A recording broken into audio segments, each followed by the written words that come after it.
Okay, Mr. Chairman, sir, distinguished ladies and gentlemen. Should I go? I can't say anything now.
Sorry?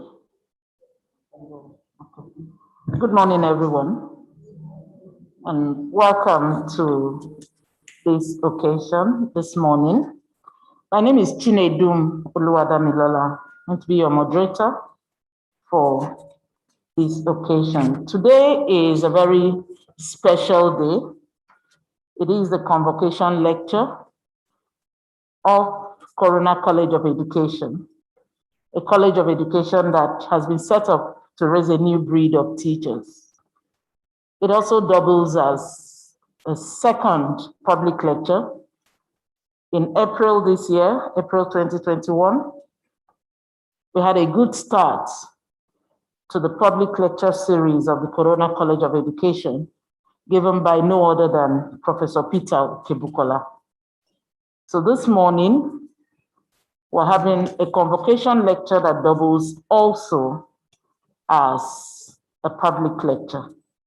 So you're all welcome. I would introduce the special guests as we go along. So we'll start with the national anthem. May I ask that everybody rises for the national anthem?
Still standing, we will take the Corona School song.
Thank you. We will take our opening prayer. Please, if you don't mind, keep standing. By the Director of Education, Corona Schools Trust Council, Mrs. Amelia Defeta. Mrs. Defeta. Yes, you can take it standing. So. We thank you for this morning. We thank you for bringing us here safely.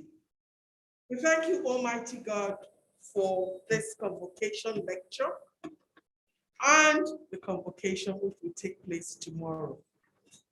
We ask you, O Lord, to open our minds and hearts and to speak through our lecture, and that all that she will say and that we will hear will be beneficial to the organization, Corona Schools Trust Council, to the College of Education, and consequently to Nigeria as a whole. Father, Lord, we thank you for this great institution. We glorify your holy name and ask that at the end of the day, that all will come to a successful conclusion. We ask in God's name. Amen. Amen. Thank you very much, Mrs. Defeta. You may be seated. Once again, I welcome everyone to today's convocation lecture, which also doubles as a public lecture. We have an impressive array of guests, and I will start by welcoming the guest lecturer this morning, whose impressive, very impressive resume I would not be reading at this moment. I'd like to say welcome to Professor Enase Okonodu. You're very welcome, ma'am. Thank you for making out time to be here with us. We truly appreciate you coming. I'd like to recognize, in today's world where we have the hybrid and the on-site, hybrid formats, so we have some people on site and we have some people joining us virtually, and that makes a very interesting world. So I would like to recognize especially the chairperson of the Corona Schools Trust Council Board of Trustees, Dr. Maima Bello Osage. I recognize the chairperson of the Corona Schools Trust Council Governing Council, Honorable Justice Bukola Adebi. I would also recognize especially the chairman of Corona College of Education Governing Council, Mr. Adedotun Suleiman. And for special recognition, the CEO of Corona Schools Trust Council, Mrs. Adeyoyin Adeshino. I welcome you all to this very, very important occasion. I would also welcome, especially, the chairman of this occasion today, who happens to be a member of the governing board of Corona Schools Trust Council and the chairman of Corona Secondary Schools Board, Mr. Niyi Yusuf. I would also welcome other council members. Professor G. Odewumi is a council member of CSED, Corona College of Education. Dr. M.B. Lawal. A round of applause for them. Please welcome them warmly. Another council member, Mrs. Folashade Odunaye. Another council member of CSED, also a member of the governing board of Corona Schools Trust Council, Mrs. Dr. Alero Roberts. And I welcome the DE, Director of Education, Corona Schools Trust Council, Mrs. Amelia Defeta. Welcome. The Head of Corporate Services, Ms. Ngozi Ebo. The Human Resources Manager, Corona Schools Trust Council. Ms. Christiana Yellowy, and the heads of schools and management of Corona Schools Trust Council. You're all welcome. I also welcome all invited members of the academic world. You're all welcome. And all students, staff, members and students of Corona College of Education, you're all very welcome to this occasion.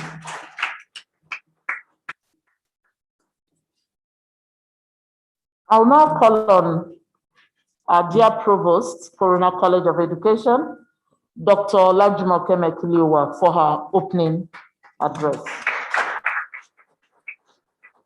Dr. Mekiliwa.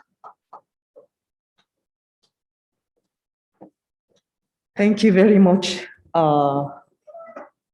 Articulate and well-spoken compare for today. Good morning, everyone. This is the welcome address by the Provost on the occasion of the convocation lecture organized by Corona College of Education, Ilupeju, Lagos, held in the College Hall on Friday, July 30, 2021. The chairman of the occasion, Mr. Niyi Yusuf. The chairperson, the Board of Trustees, Dr. Maima Bello Osage. The chairperson, Governing Board, Corona Schools Trust Council, Honorable Justice R.I.B. Adebiyi. Distinguished guest lecturer, Professor Enase Okonedo. I actually eavesdropped while the name was being, whether the pronunciation was Enase or Enase. But I hope I got it right. Thank you. The Chairman, College Governing Council, Mr. Dr. Suleiman. The Chief Executive Officer, Corona Schools Trust Council, Mrs. Adeyoni Adeshino. Members of the Governing Council present virtually. The Executive Management at the Central Office, represented heavily here by the Director of Education, Mrs. Dafeta. The College Management, Registrar, Librarian, Deans of Schools. Distinguished guests, staff and students, Corona College of Education, gentlemen of the press, ladies and gentlemen. It gives me great delight to welcome you all to the convocation lecture of the Corona College of Education, Ilupeju, Lagos. At this epoch-making event, our distinguished guests, both on-site and online, from within and outside academia, teachers, proprietors, heads of schools and administrators, graduates, students, and well-meaning Nigerians from all nooks and crannies of the society. The convocation lecture is the second in the series of the lectures organized by the college, as you have heard. These lectures, as clarified at our first outing, became imperative to establish an academic tradition for the college in the dissemination of information and knowledge, and to generate discourses around pertinent issues in education with the effect of galvanizing sustainable change in tertiary education in Nigeria today. The topic for today's lecture, Town and Gown Synergy, bridging the gap between theory and practice towards a sustainable society, was carefully crafted to capture the concerns of stakeholders on the skills deficit observable in today's graduates, arising from the yawning gap between curricular offerings in the nation's higher education institutions and industry needs. End users of products from education systems have often raised concerns as to the unemployability of graduates from tertiary institutions.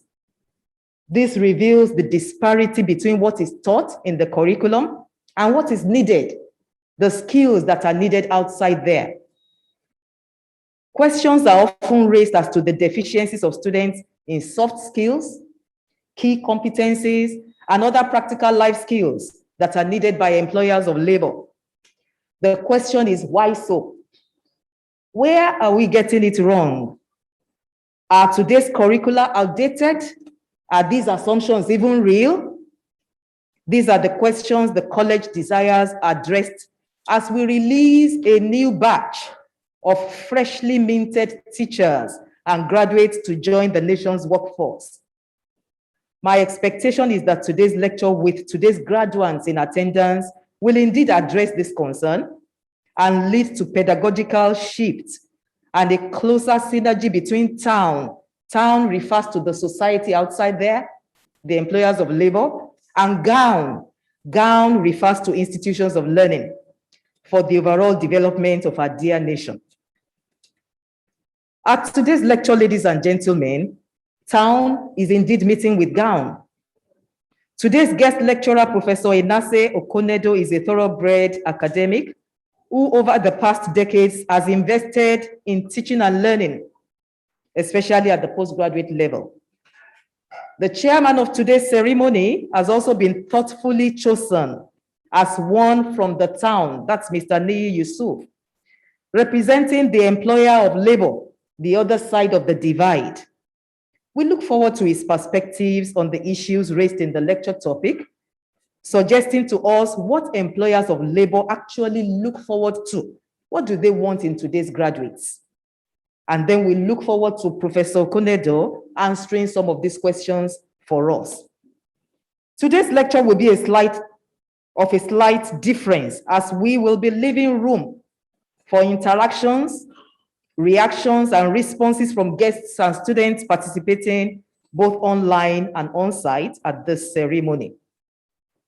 Ladies and gentlemen, before I conclude this speech, let me specially recognize the presence of the Chairperson, Board of Trustees, the Chairperson, Governing Council, the Chairman, Governing Council of CSED, and other members of Council present online as well as on-site, as well as the executive management from the central office, and thank them deeply for their warm support for this lecture and for the college at large.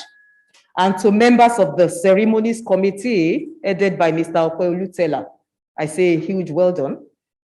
To today's graduates, this is the beginning of the events marking your formal exit from the college. The climax of events will be at the graduation ceremony tomorrow and the induction ceremony by the TRCN, where you will be formally admitted as teachers and pronounced as graduates. I thought you were going to actually clap somewhere there. In the past few years, your lives have been intricately linked to the college in one way or the other. And as you exit, I guess it's an emotional time, not only for you, but for the college. I congratulate you on your achievements and wish you all a brighter, rewarding future.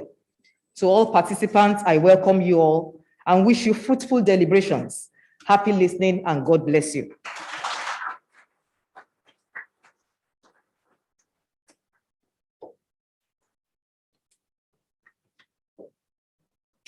Can we give another round of applause to Dr. Makilu? Thank you very much, dear Provost, for that welcome address. And we go on now to the opening remarks by the chairman of this occasion, who is also a member of the governing board of Corona Schools Trust Council and the chairman of Corona Secondary Schools Board, and as well as the chairman of the technology committee of the Corona Schools Trust Council. Ladies and gentlemen, can we welcome Mr. Niyi Yusuf.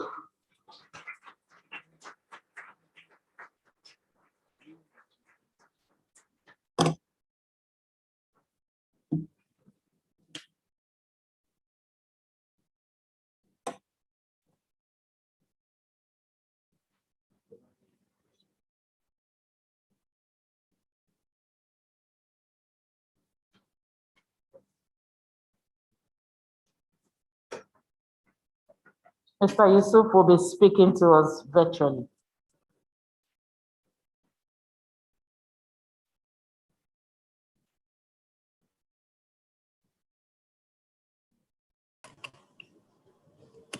Thank you. Can you hear me now?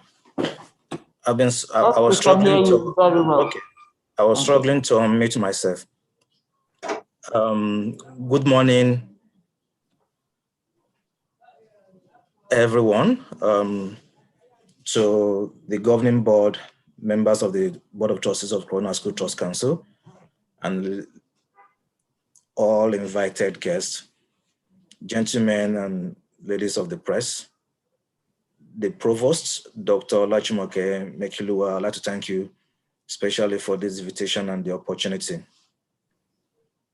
And like you've rightly mentioned in your welcome remarks, this topic is an important topic in terms of improving the synergy between the town and the GAN as we seek for ways to improve both our talent density and skills relevance for the needs of the society. Education, it's a critical aspect of building a sustainable society. And if you look at the United Nations 17 SDG goals, education plays a very important part to ensure that we'll be able to be well informed and build a society where we invest in, protect, and preserve the future to assure continuous prosperity, not only for today, but for generations yet to come. Why Corona College of Education and the Corona Education System is focused on education, our mission statement and our vision statement clearly underscores our mandate and our goal, which is to produce students who have the right moral and ethical values and to prepare them for lifelong learning, a life of service and fulfillment. And in doing this, our aim is that the children and the students will be well positioned to survive and thrive in the community. And so today's lecture is but just one other activity as part of the mandate of Corona School Trust Council. While the GAN, being the educational system, is focused on skills development, on research, and on innovation, the town, be it the private sector or the public sector, or even the social sector, is focused on talent mastery, on the application of skills, on industrialization, and on the fulfillment of resources. And so clearly, there is the need for that synergy to ensure that the production and the output of the educational system are relevant and useful and fit for purpose, such that would then help to improve the industrialization of the country and of our community. We all know the benefits. So I guess the question is, why are we not walking the talk? Why is Nigeria still where we are, in the case where we are, producing a lot of graduates that are not employable? I'm hopeful that these and other questions are such that Professor Enase Okenodo will help to address. And in Professor Okenodo, we have chosen a very appropriate person. Prof is someone who has operated successfully in the town. No, chartered accountant, worked in the banking sector. And she has also, and currently operating successfully in the GAN. So she has one leg in town, one leg in the educational community. And so I think she'll be talking to us from very pragmatic and practical standpoint in terms of what she's saying and how she feels synergy can be improved to contribute to the development of talents on the continent. We all have a lot to gain from my experience. And so I encourage us all to listen attentively, while I also thank Professor Okomede for accepting this invitation. Good morning all, and thank you. Let's listen to the lecture.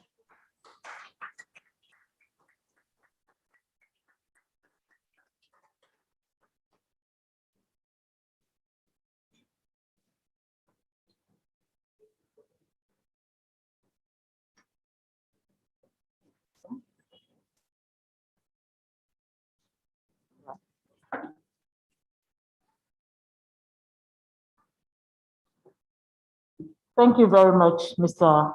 Ni Yusuf, for that opening remark. Certainly, the Corona College of Education is positioned very well to improve the talent density and skills relevance in the teaching world. Thank you very much.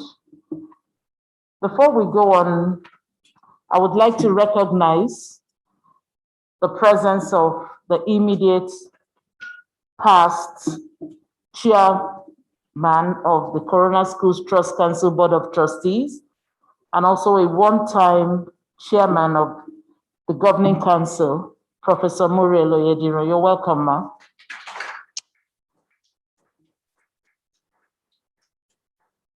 I'll hand over now to my co-moderator, Tosin Fabi Akinleyin, as she takes us on to the citation of the guest lecturer.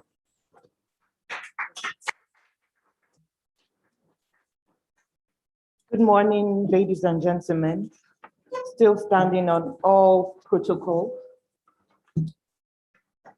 I'd like to invite the marketing manager, Corona College of Education Consult, Mrs. Edith Emerson, to take the citation.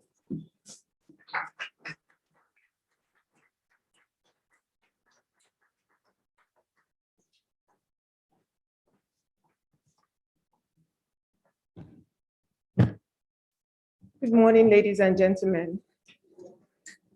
I stand on all existing protocol. Citation of Professor Enase Okonedu, FCA. Professor Enase Okonedu, FCA, is currently the Deputy Vice Chancellor of Pan-Atlantic University, Lagos, Nigeria. Prior to this, she was Dean of Lagos Business School, LBS, from July 2009 till December 2020. Enase Okonedu joined Lagos Business School in 1995 after a stint in the banking and financial services sector. Before she was appointed dean, she was a full-time faculty member at the school teaching courses in finance, as well as problem solving and decision making, and held several leadership positions at the school. As dean, she was instrumental in transforming Lagos Business School to a globally recognized and foremost business school in Africa. Under her guidance, the school attained several international accreditation from world's leading accrediting bodies and continuously ranked by the Financial Times of London as the top provider of executive education courses over the past 15 years, and as the best custom executive provider in Africa in 2020. Professor Enase Okonedu is a seasoned educator who has paved the way for women in leadership and in various sectors. She is recognized internationally and serves on several boards in the management education sector, including boards of Global Business School Network, GBSN, United Nations Principles for Responsible Management Education, UNPRME, and the Academic Advisory Board of Blatnavik School of Government, University of Oxford. She has also served on the board of Graduate Management Admission Council and held leadership position in the board of AACSB International as Secretary Treasurer and the Association of African Business Schools, where she was chairperson.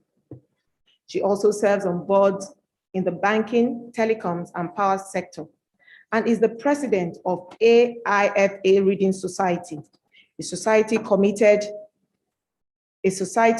to achieving sustainable education in Africa by promoting a reading culture, and a member of the panel of advisors, Africa Initiative for Governance, AIG.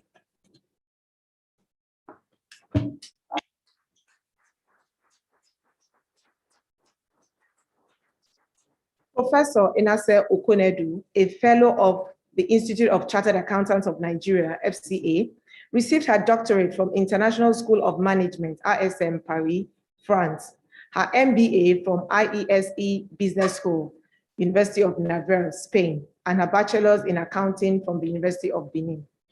She is a fellow She is also a fellow of the Society of Corporate Governance Nigeria, SCGN, and the International Academy of Management. Ladies and gentlemen, please welcome with me Professor Enase Okonedu.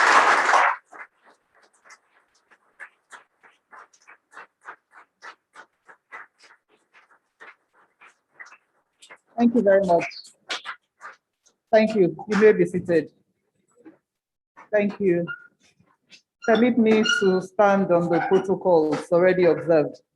I particularly like that term. I think that we coined it in Nigeria because most times when we go to events and there's a long list of dignitaries, I get lost. Sometimes I have committed the ultimate faux pas by not knowing which comes before which. So I was very gladdened when the provost read out the long list of people to be recognized. So I stand on these protocols and I thank you for doing that.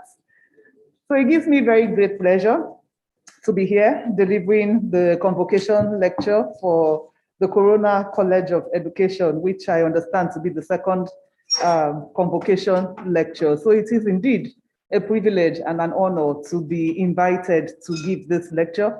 I must thank Mr. Atela, who brought the invitation. He was the bearer of the invitation and he didn't let me refuse, neither did he let me forget. And he reminded me constantly. He reminded me constantly about that. And I think that he had been calling since probably past 8 this morning, if not 7 o'clock. And I told him, calm down, I shall be here. So thank you for that. So, you know, when I saw this topic, I thought it was particularly apt for the times that we live in. All of us are confronted with the challenges of not only being Nigerians, but living and working in Nigeria. We're confronted by the statistics that we see every day. Let me limit those statistics, not to the green statistics of murders and kidnappings, but to the sad state of unemployment amongst and underemployment among the youth. Officially, it is put at about 32%. Unofficially, we believe that it is higher. And I'm sure that there's several like me who have tried to perhaps hire a domestic help and then find that the person perhaps is an HND graduate or a driver that's a graduate, and yet they're willing to take those jobs. And yet we have organizations that tell us about how they can't find people to employ. So there appears to be a disconnect. If we're producing graduates and yet the organizations tell us that they can't find people to employ, and we have our youth roaming the streets, playing football when they should be walking during working hours. Football is a good game, don't get me wrong. However, during the periods when usually people are at work, you pass by street corners and you see hundreds of people chasing after a ball. You begin to wonder, what is going on? Is it the society? Is it the education that we provide, or is it something else? I argue that it may be a combination of factors. But for the purpose of this lecture today, I will limit it to the education that we provide, and perhaps try and come to an understanding or bring us to a place where we understand why is it that we're producing people that are unemployable or that are unemployed. Corona College of Education builds on the history of an institution known to have produced a large number of eminent personalities in society by offering a solid foundation that has led such people to success in several endeavors of life.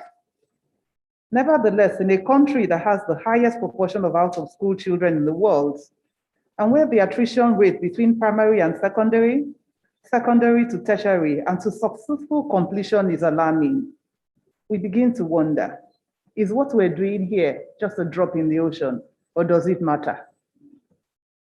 Every year we have, at least the last time I checked in 2019, the 2019 statistics, we have over 14 million children that enter primary school. That's far below the number, given our population rates that should be entering primary school, but they enter primary school.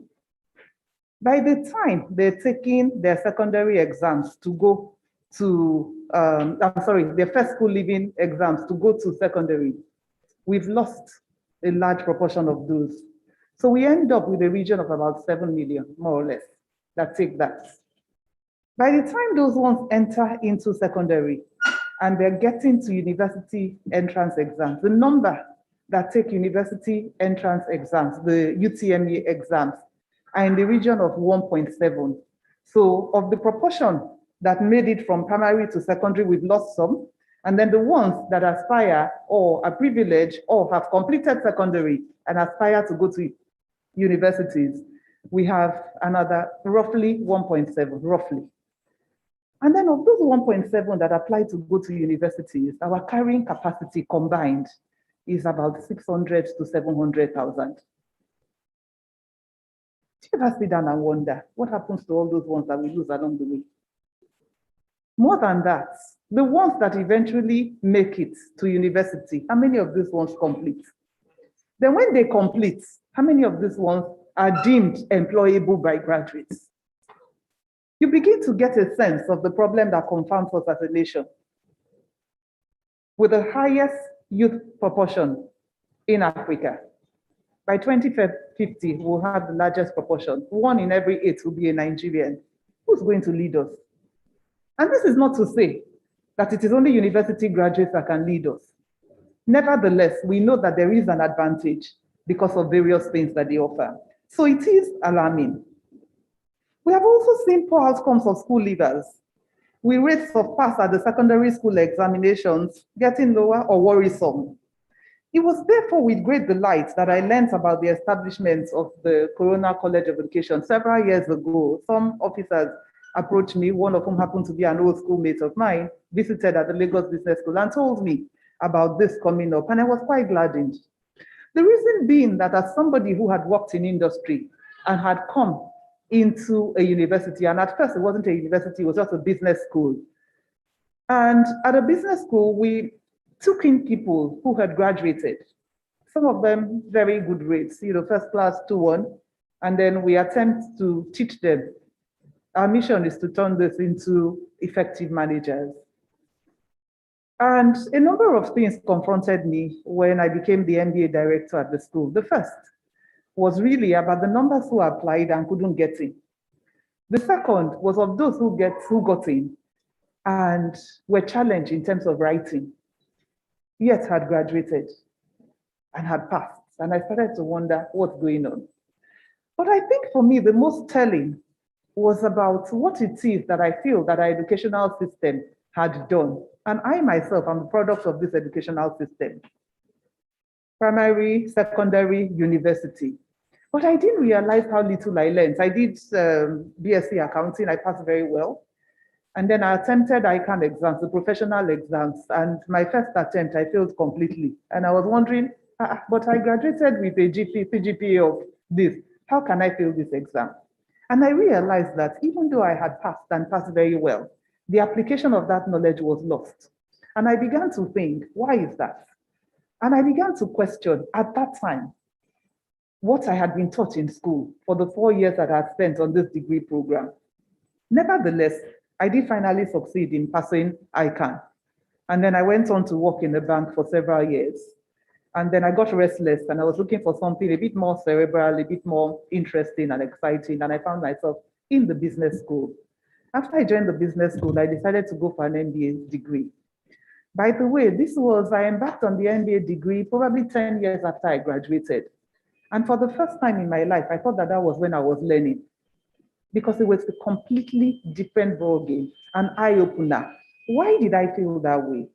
Because all throughout my education, the way that I had been taught to learn and to pass was that I learned by rote. And therefore, if I could cram and memorize, it was okay, I could pass.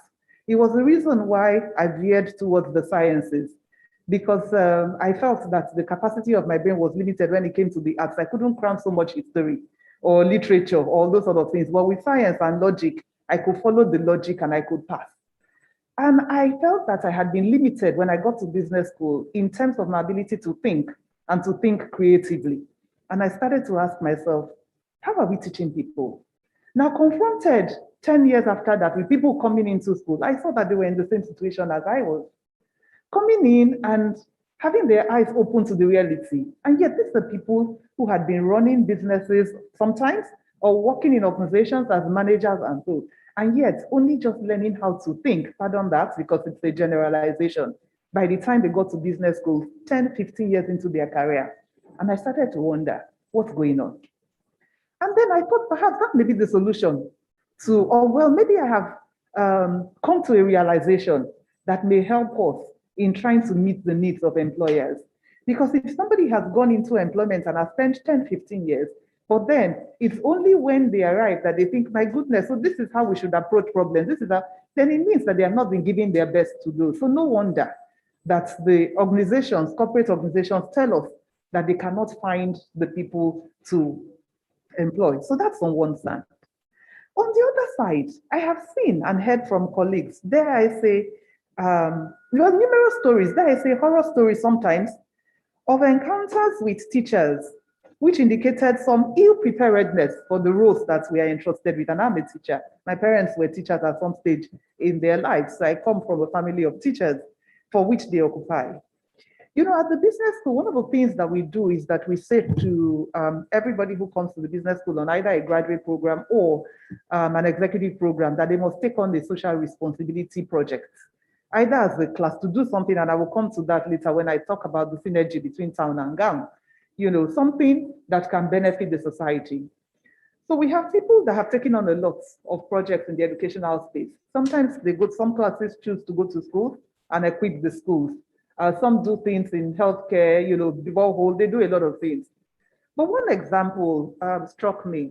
It was of a particular class who decided that they were going to equip a school, you know, with various things. And then they were also going to offer their services to prepare the pupils in that school within the STEM courses in mathematics, science, all of those. And I got to this school in the region where the business school is located, which is after Aja. And they got to this school. The first surprise was that there's no point putting equipment there because of the state of the school. So there's no power, there's not even roof. But anyway, so they thought, okay, let's teach the students. In a school of at least 200 people, they had 2 math teachers who themselves, I don't think, well, let me not castigate them, but it appeared that their knowledge of maths in itself was limited. So they realized that rather than teach these students, the first thing we need to do is to even teach the teachers. At least let us even help those ones to be able to go. But then how many of this exist across that place? But yet we're talking about teachers in some schools and teachers in functional areas, you know, the specific subject areas. But then we need to ask ourselves a number of questions. 1, what do we teach? 2, how do we teach? 3, who teaches? So in terms of what do we teach, all of us are subject matter experts. When we go and we do the NC in education, I had a sister that had NC in education, she did it in French. I had another one who did NC in education, she did it in economics. So, you know, at that time we had, you know, different specializations. So you have mastered the subject matter. But the question we have to ask ourselves is that, do we have a responsibility outside and above the subject matter to do other things? We can choose to teach these things and let the students memorize. And this is something that all of us that have gone through higher institutions here in this country know that that is the prevalent way in which we're taught and in which we're expected to pass. In which questioning is deemed to be disrespectful. Sometimes I wonder the extent to which our cultural norms affect the learning that takes place in the class. And I was born and raised in Benin. And, you know, I moved to Lagos when I did my youth service. Where I come from, we say things as they are. We call people by name. If we see something wrong, we're not afraid to speak up.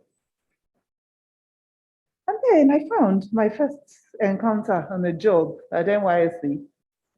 I sort of questioned something that the supervisor had done.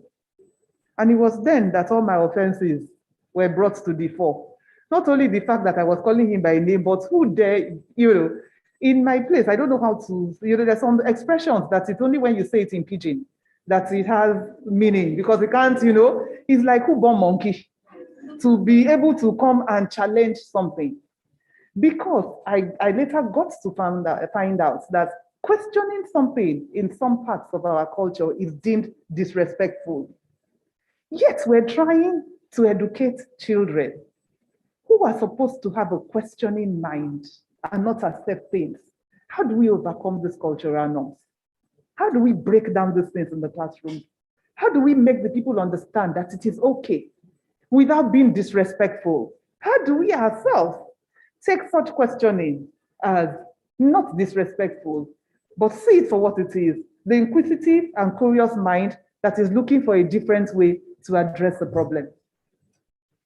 So that's the one. So outside of the subject matter is what happens in your empire or in your classroom. How do we teach? And there are various ways in which we can teach and promote this. You know, the first thing that people have to overcome when they come to the business school is the culture shock. Because we're coming from an environment in which what we take is a sage approach, in which the professor, who's the expert, stands in front and professes from his deep well of expertise. And when he is done, he goes and you are confused, but you dare not say you are confused. And then if he sets a question for you, you dare not go outside what it is that he has professed. People have been walked out of classrooms for challenging what the professor has said. You need a certain humility to be a teacher. You need to recognize that somebody somewhere may have a different perspective on things, a different way of looking that doesn't threaten you, but instead may contribute to that learning. The second part about what we teach is that how do we encourage such things? Nowadays, I'm very happy. You know, I have nieces that are into education. I have 3 nieces that are teachers. And they tell me now that, oh no, you know what, it has changed because now there are methods by which, you know, we're supposed to elicit those things and, you know, we're supposed to give feedback and, you know, sort of encourage people to be a bit more open-minded and doing things. But even little things such as the assignments you set, the projects that you give, it promotes learning in different ways outside of the subject matter. Okay? So if we go to the higher level, we begin to talk about, I mean, there's primary, and even at primary, there are things. If somebody is interested in animals or this, or how do we teach, you know, biology, for example? How do we teach mathematics? Is it just the by rote of memorize it, or do we use practical things to do? But all those things you know better than I do. But then the projects that we do, but then there's something that I think that in our society is even more critical. And it's really our focus on value-based education. I was quite gladdened when the chairman in his opening spoke about the fact that they give an education that provides an ethical and moral compass. Because all of us, we live in this society. We see how the abnormal has become normal. The people we're raising today, this is the world they know. They don't know the difference between right and wrong because wrong is prevalent, accepted, promoted, and therefore they think that, what responsibility do we have as teachers? And let's not kid ourselves. Everybody, once you're a teacher and you stand in front of the class, you command the respect of everybody there. Therefore, you're an example, a living example. And people learn more by the example that you set, more than by what you may say to them. So in what ways are we doing something to promote that? Are we focused in class? Do we find the ways in order to bring such things into the learning? Again, I draw examples from the business school because I spent 25, I'm no longer there, but I spent 25 years of my life at the business school.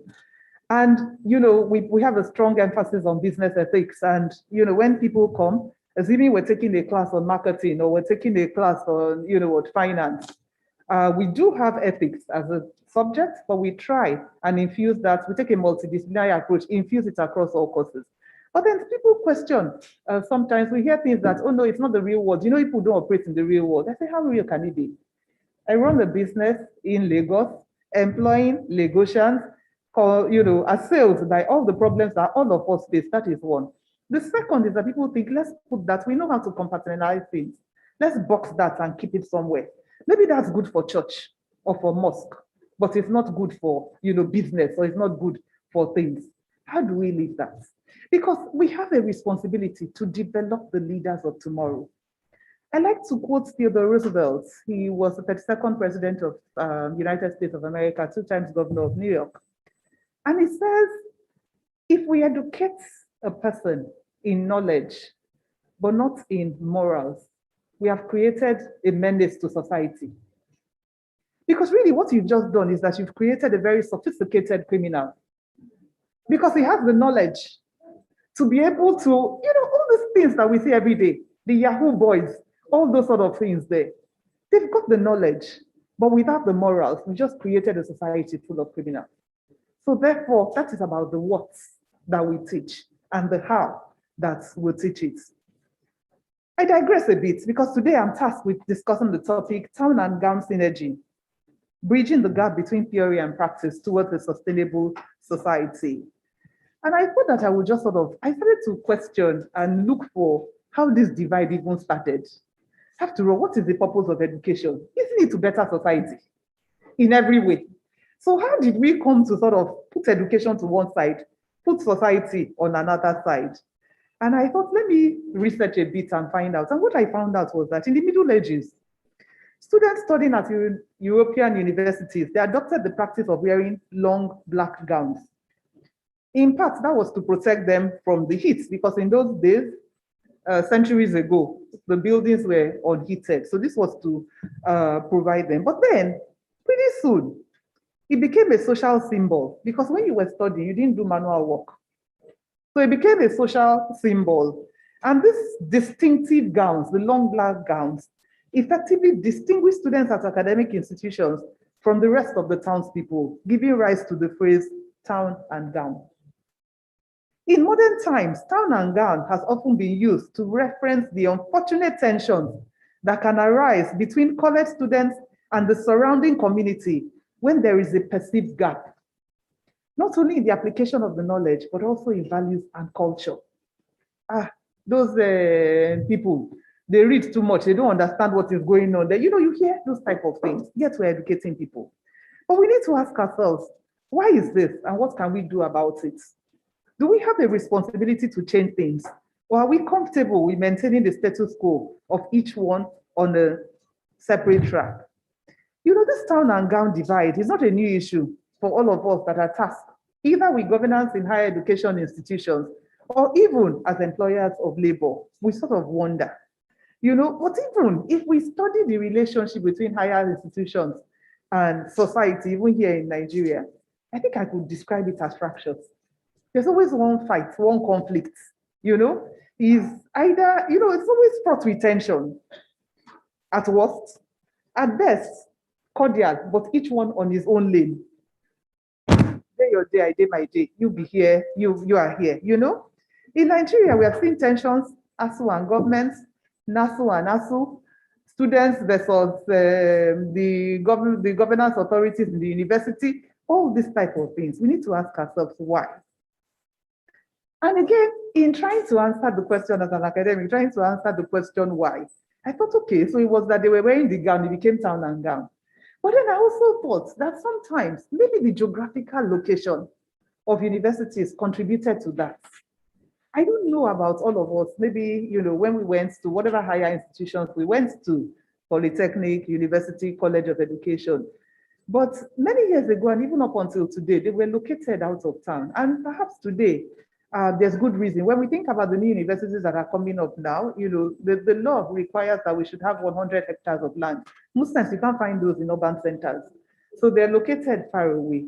When you locate, if by virtue of your geographical location, you are far away from the town, how are you going to understand the problems that are there to be able to now begin to see how can I contribute to solving those problems? Fortunately, nowadays, some towns have caught up with universities. Other higher education institutions, such as this, are in the middle of a community. So really, what can we do? So the challenge, as well as the opportunity that confronts us, is how we can connect more deeply with these communities, because there can be mutual benefits for all of us. I like to look at it as enlightened self-interest. When I think about the Pan-Atlantic University where I work, I don't think a key success factor has been our collaboration with industry. And you may ask, why does industry choose to collaborate with us? Because first of all, if you own a business, whether it's a small business, a micro business, or a large corporate, here in Nigeria, you need people. I don't know about your experiences, just trying to find suitable people, even if it is domestic help, to work with you. We're challenged on every front. So if by working together with higher education institutions, communities are able to contribute to what they do, and I say contribute in different ways, then we are contributing to the development of a talent pool. And those talent pool are people that will feed into our businesses, our homes, but more importantly, that will lead the country. I dare say that we're plagued with a leadership deficit in Nigeria. Why is that? When the seeds are sown from early stage education. What are we teaching? It's our responsibility. It's not 30 days, make a month pay, take the pay and go. No, we owe it to society to work together to develop this. So higher education institutions are expected to help solve complex local challenges. The manpower one is one, poverty, educational inequalities. The chairman referred to the SDGs, a great number of which focus on education. Because really, that is education and health are the basis of a fully functional society. So there's an expectation that we can provide services and, in fact, not only services, but intellectual and other activities that meet these needs. More than that, increasingly in most other parts of the world, institutions are seen sort of like the moral compass and the voice. The people that come out, but nowadays we are afraid. We're afraid to speak out because of the consequences. We're afraid of what will happen. We're afraid to challenge. We're afraid to discipline because the consequences may be grave. But I think that here in Nigeria, we have to ask ourselves the question of whether we're living up to these expectations. Do we recognize that we have a responsibility between educating and graduating our students? And we should ask ourselves, what impact are we having on the community and on the society? I think that for the College of Education, we need to ask ourselves that question. If we've already done it and we've seen what the impact is, disseminate it so that others can learn from it. And if we haven't done it, then we should do it.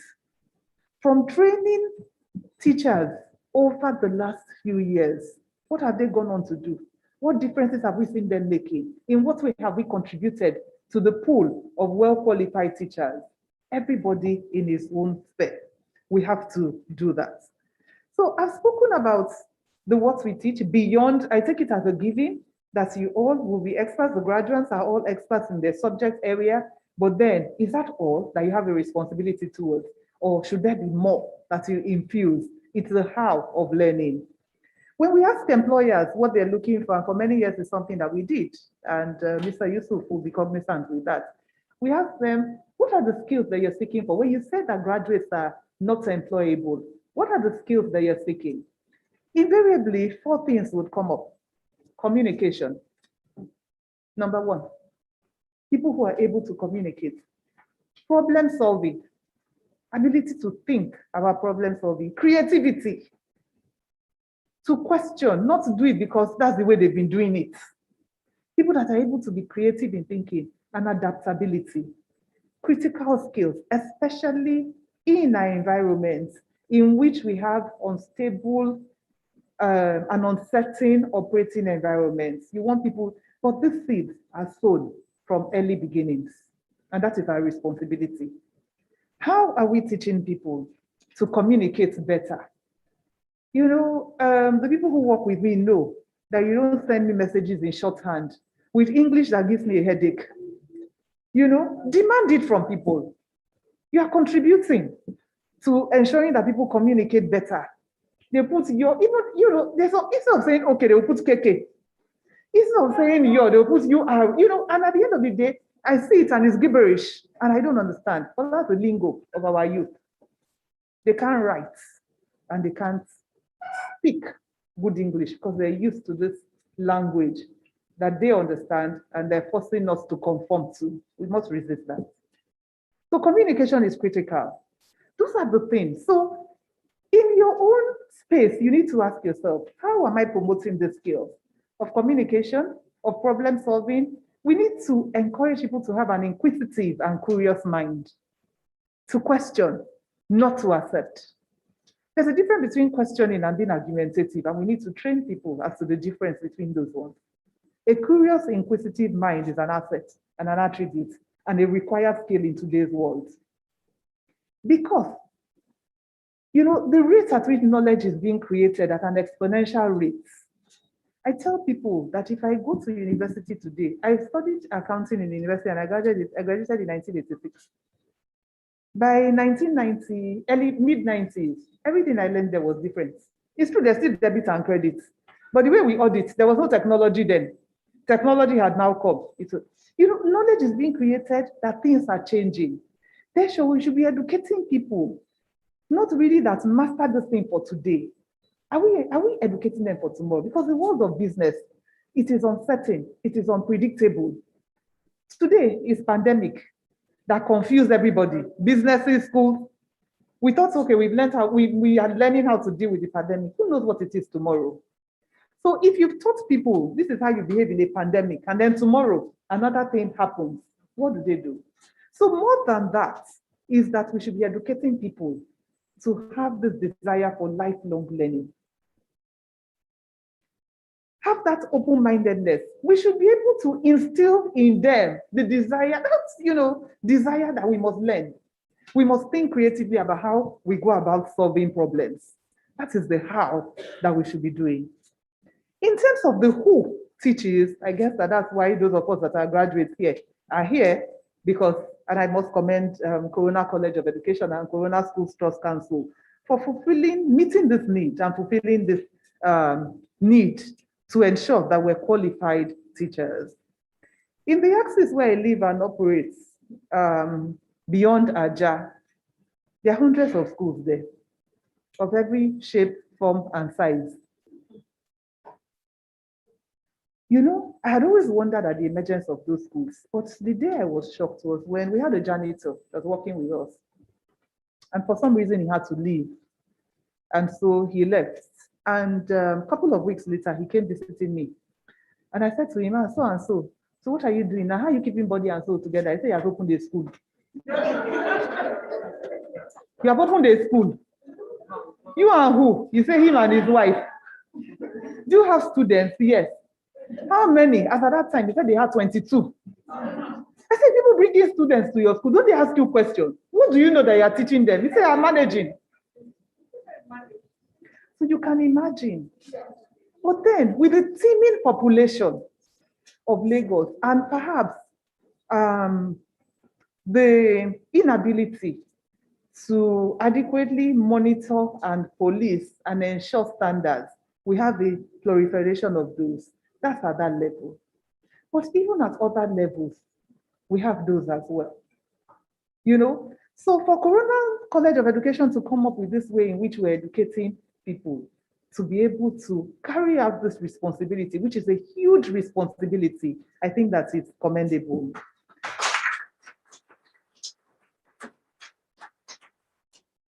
But again, in trying to bridge this gap between town and GAN, there was something that occurred to me about, what really is the responsibility of higher education institutions. And I want to reference Dan Gilman. He was the first president of Johns Hopkins University in the United States, arguably one of America's most modern research universities. And he said something in 1876. He expressed the hope that one day, American universities will make for less misery amongst the poor, less ignorance in the schools, less bigotry in the temple, less suffering in the hospital, less fraud in business, and less folly in politics. Can you see all the dimensions that he covered? Less misery among the poor, less ignorance in the schools, less bigotry in the temple, less suffering in the hospital, less fraud in business, and less folly in politics. That is the responsibility that all higher education institutions must take to heart, and that is their call. Sadly, this hope expressed by Daniel Gilman in 1870s has not fully materialized, either in America or here. But at least, even if we have not arrived there, we continue trying. We continue trying, you know? And the reason for this divide is that most times higher education institutions, we position ourselves as elite citadels, you know, we call them the citadel of learning, the elite thing that we feel that we are in a superior position. No, our duty, if we educate people well, there will be less of all these things that he has spoken about. There certainly will be, if we take that responsibility seriously. So when we position ourselves far away and we have high walls, we have all of this, then we're not working, because as society, we all face, as members of this community and this nation, we all face the same problems. We all face the same challenges that arise because of poor governance, weak institutions, lax enforcement of laws, breakdown of law and order. And therefore, in our particular spheres of influence, in our entrusted areas of responsibility, the question is, what can we do to contribute to the solution and not exacerbate the problem? Because whether we like it or not, all our futures are inextricably linked. Even for those people that are going to Canada, they are leaving their parents and their relations here. We'll still be phoning them every day. We have problems, send us money, send us, you know? So we have to look at how we can do that. But we need, in doing that, we need to create win-win partnerships, whereby we work together to address these complex social problems and issues, and where each one benefits from the exchange. So we should not, I know that at certain levels, depending on the level that we play in, whether it's early stage education, primary, secondary, we have curriculum that is dictated. What moves do we make to try and influence the curriculum? A few years ago, I belonged to a group, I'm sure there were several. I was trying to influence the science curriculum, in which, under the guise of sexual education, there were all manner of suggestions and things that had been included under biology. We went as far as Abuja to influence it. I'm not a teacher in that of secondary school, but as someone who's a member of society, I thought that the inclusion of such was inimical to the proper development of our young ones and could lead them off the course of what we believed. What do we do to do that? Do we try and influence it? Do we, when we talk about not graduating people that are unemployable, do we go and sit with the industry and say, okay, what do you want? I gave you the top 4 skills that they need. What more do you want? That will be interesting to just understand what people are seeking. Do you ask them? The other day in my university, I was confronted by a suggestion, which at first took me aback. In trying to raise the quality of people who apply to the university, somebody had come up with a suggestion. It hasn't been accepted, so let it not be that Pan Atlantic University requires this. But then one of the things was that, they were suggesting a certain percentage of people to come from schools that offer IGCSEs and all that. I say, how? What happened to our WAEC? And they started to tell me the problems and the challenges of that as compared to, but it's all boiled down to the way of thinking. So even if we must do that curriculum, how do we promote these people being able to think? Because employers are looking for people that can think.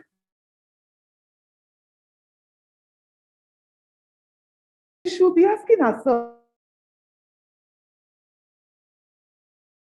for a sustainable society. I've spoken about the importance of value-based education, which is an approach to teaching that works with values. It creates a strong learning environment that can enhance academic achievements. But more than that, develop the students' social and relationship skills that last throughout their lives. Throughout their lives. You know, we don't forget those things that we learn from small picking, as we say. You know, if we learn it and we learn it well. So think about if all of us in this room make it our responsibility and take that charge to say, outside of that subject, I will educate in morals and in values. And let's not get, caught up in all these ideas of each one defining their missions.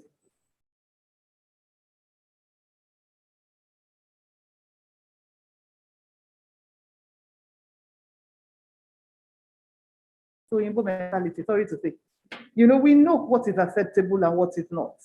How do we guide people without shoving it then down their throats? And then there are a couple of things which may be required as institutions, and maybe I will briefly touch on that. Perhaps those of us who are charged with governance and running the institutions, not only this, but anybody out there who's listening and charged, may want to see how to inculcate that into the various things that we do in the development of the people who pass through our institutions. I want to talk about service learning. Service learning is something that involves the initiatives that we come up with. When we talk about bridging this gap between town and gown, it is really what are the initiatives that we come up with that can engage our students in learning and service activities within the community as part of their regular coursework. I gave the example of Lagos Business School that says to people, you must take on you must take on a social responsibility that's there. But then we started with something because I realized when I was dean of the school that it's okay to join an organization and volunteer or offer to do philanthropy or social responsibility from the organization's post. But what of you? So we came up with what we call the personal social responsibility project. So when you enroll at the school for an MBA degree, from day one, we tell you, start thinking about the personal social responsibility project that involves the community. And we've come up with various things that have benefited not only the students, but the community. So somebody, started off with saying, let her train the women there, to be able to make jewelry, beads. And then she called it something like 10 for 10. So for every 10 that they make and she sells, the proceeds of one goes towards more training for the other. She puts it back into that scale. People came up with very many creative things.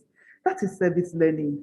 Because nowadays, where leadership in our country, or positions of leadership are seen as a way, when we attain positions of leadership, we feel that it's a way to better ourselves and our family and less the community. And we see it every day. How do we train people to say, look beyond yourself and your family, look outside, look for the disadvantage, look there. It's by engaging them in social projects. And it's not too early to start. The society that I'm president of, IFA Reading Society, is dedicated and committed to improving the reading culture of both young and old. But our focus is on public schools. So we have a number of activities that we do for public schools. One of them is the book drive. So we collect books from people and then we take it to schools. We give math sets and things like that. And I've encouraged other schools, the ones in the private, to say, teach your children to volunteer and give out their books to those people that are less privileged. It's not too early to start to teach people about service to the community, just so that they can be involved. So one is service learning. The second is service provision. I don't want to put Corona College of Education on the spot, but maybe it will be interesting to know, is there anything that we do that involves the faculty and students, any initiatives that take the form of a coordinated and sustained long-term project at a specific community? Where my university is located, educational outcomes are very poor. So you find that people within the community, they don't pass school set, they don't go to universities, they don't do all of those. So one of the things that we do is that together with students, we volunteer to do classes, extra classes for the people with this community, so that we can help them to pass their WAEC and then encourage them to take UTME. So that's that. The other related is perhaps student volunteerism. And then the third, and I'm not so sure how applicable this is, really applied research. In most institutions of higher education, In most institutions of higher education, what it is that happens is that in order to get promoted, you need to do research. But quite frankly, if we look at, so research is of two types. You can do the applied research that actually is beneficial there. You're trying to solve a real life problem, okay? Trying to wonder, why do children of this age not attain such outcomes in education, for instance, and try to see what to do. Then you can do the others in which you build models, the real empirical, you do a lot of things there. Those ones get published. Now, in higher, our system in itself may have further contributed to this problem of town versus gown. Because most times to publish in reputable journals, you come up with this highly academic research that in my view, and I've always said, only 7 people read. Yourself, maybe your 2 co-authors. Then you will send it to the journal reviewers and the other editors. Then when it is published, maybe your spouse to encourage you or your mother will read it. The rest of us don't understand it. But yet, that is how people are promoted. So again, institutions have to look at really, what is the purpose of the research? Are we focused on improving society? Or it is just because we want to get published in these top journals? So applied research, these initiatives involve the higher education institution, faculty and students in data collection, analysis, and reporting on community issues, the issues that affect all of us, so that solutions can be found. It's not that, look at my publications, they are sitting on my shelf. This has led to this outcome. But there are critical, thank you. But there are critical success factors for us to come up with this. The first is funding. How do we fund? For most institutions, if you are a government institution, it's worse because you are relying on government subvention. And if you are a state institution, it depends on the vagaries and what is important to the governor or whoever is in charge. So funding, but again, this is where it comes for innovation. What are the ways by which we can fund all these things that we're talking about? The second is communication. The importance of meetings between our institutions and partners within the community. Frequent meetings, what are those meetings for? Let's identify what are the common problems and challenges. And then let us together, students, faculty, and staff, work together, develop professional relationships and see. In those days, many, many years ago, as a university student, that was how grants used to come to universities, because the relevance of what they research into was useful to corporates. Okay, it's not the same as before. We need to look at that. But we also need synergies, because successful higher education and corporate partnerships acknowledge and incorporate the participatory efforts of various stakeholders. Is what I refer to as partnership synergy. Because it is a two-way street approach to knowledge development and transference, working together. What are your problems? What do you need? Let's do that. And at your level, it's going to the university. What type of students are you seeking? Are we preparing them there outside of the past maths and English or whatever the subjects are? What are you seeking? We are seeking leaders. We're seeking people that want to do something for society, that see education as a means, not only for themselves, but also as a means to transform society. And then, of course, I've made the point about the visibility and dissemination of knowledge. Anything that we gathered, it should be. When I encourage you to do the impact study, I thought, you know what, if you have done it, showcase it, tell people, so that others, we can't do it all. We're just a drop in the ocean, in the sea of school children and college-age children that we have in Nigeria. If we can, by our example, show others how it is done, and many more institutions come up, we are contributing to a better society. So my call to action for us graduates and for the rest of us charged with governance is that the first is that we should have an open-mindedness to learning, to be able to come up with innovative ways by which we can further advance learning and seek to bridge this divide between town and gown. Continuous learning is our responsibility, is one that we should take seriously, because we need to instill in whoever comes into our classes a curious and inquisitive mind that is focused, that can communicate, that is focused on finding solutions to not only the social, but the economic problems that face us in our respective communities. Thank you for your attention.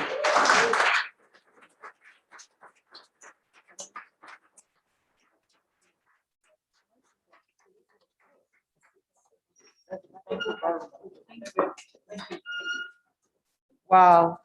Thank you very much, ma'am.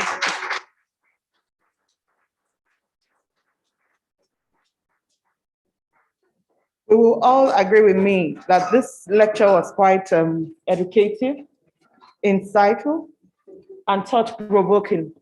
I am going away with quite a number of things, but I'm sure some of us will have questions for our guest speaker for today. So we can come forward if we have questions. And for those online, please kindly drop your questions on the group chat on the Zoom platform. Any questions, please?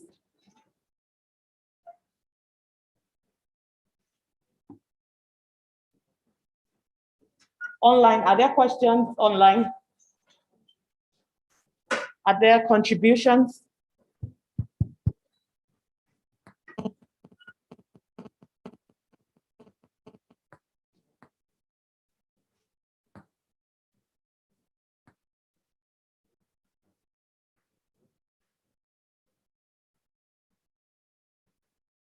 Do we have questions from the online participants?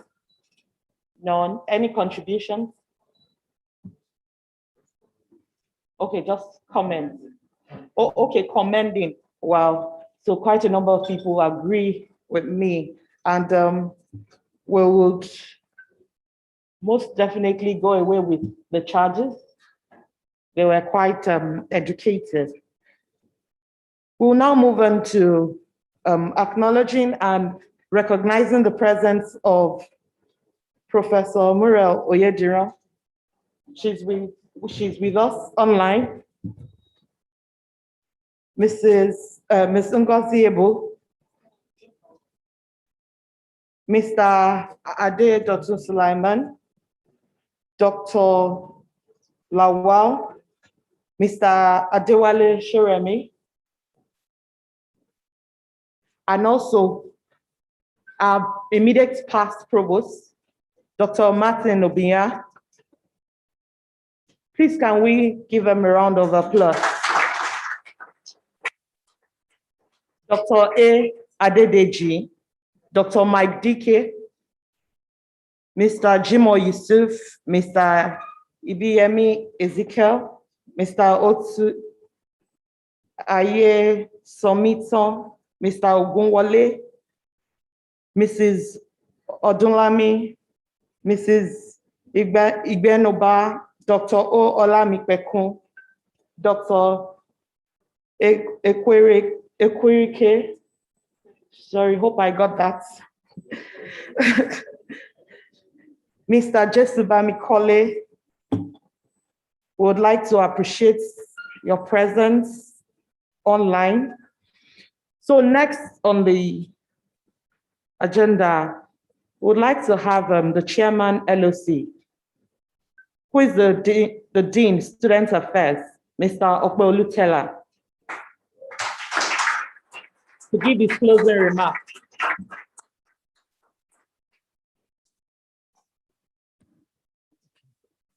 All protocol duly observed.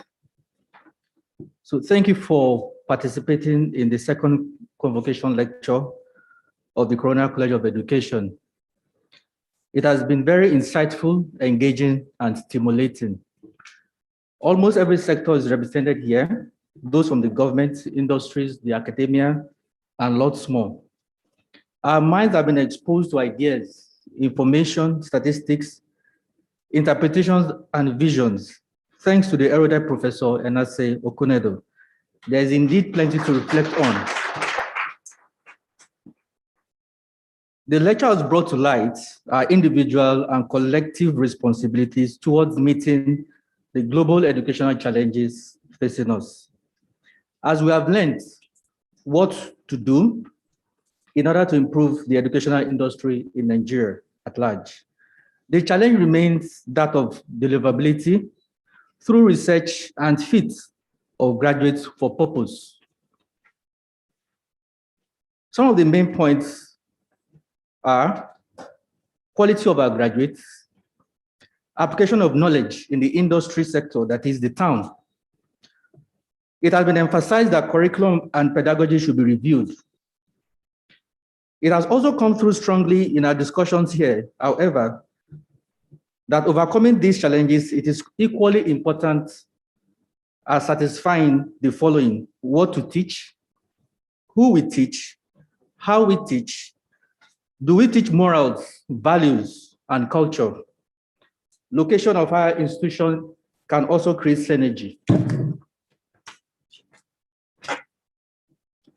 This requires a concerted effort from those players responsible in the educational industry, especially the government and private sector. There's a strong need for further study, as we've discussed today. With pressure mounting on the education industry to produce critical thinkers, deals will require a timely and broad-based global response, but one that goes beyond policy making. The one clear message here is that we need to provide the technology and innovation required to address these challenges, as well as for developing such worthy processes as enhanced. The importance of this ongoing process cannot be overstated. I'm happy to say that we have made considerable progress in this direction, especially for over the past few years at Corona College of Education. Yet, much still needs to be done. As this lecture has shown, it is only through concerted cooperation and regular interaction among stakeholders can we hope to improve our understandings of the main issues involved and establish the confidence required to forge ahead in the educational sector. In conclusion, on behalf of the local organizing committee, I will express my thanks to our great speaker, our guest speaker, and all participants in this lecture. Your presence and contributions are valuable, and without any doubt have helped to make the event a great success. We greatly appreciate the support we have received from members of the media in covering our activities. It is very important that the views expressed here are disseminated to a wider audience. Most importantly, a big thank you to the Governing Council of Corona College of Education, Corona Schools Trust Council for their support always. Please join us for the next public lecture to discuss another topical theme, which they will be announced later. Thank you and God bless.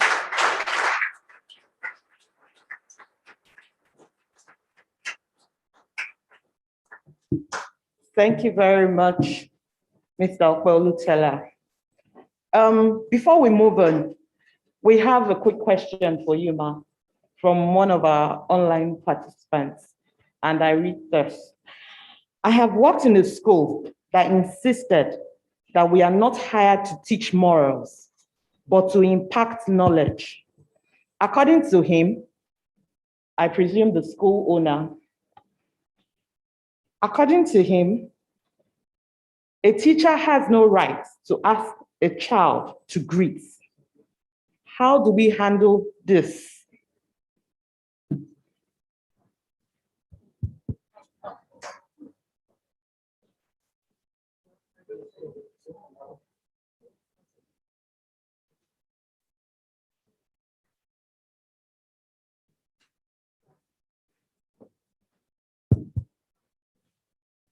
First of all,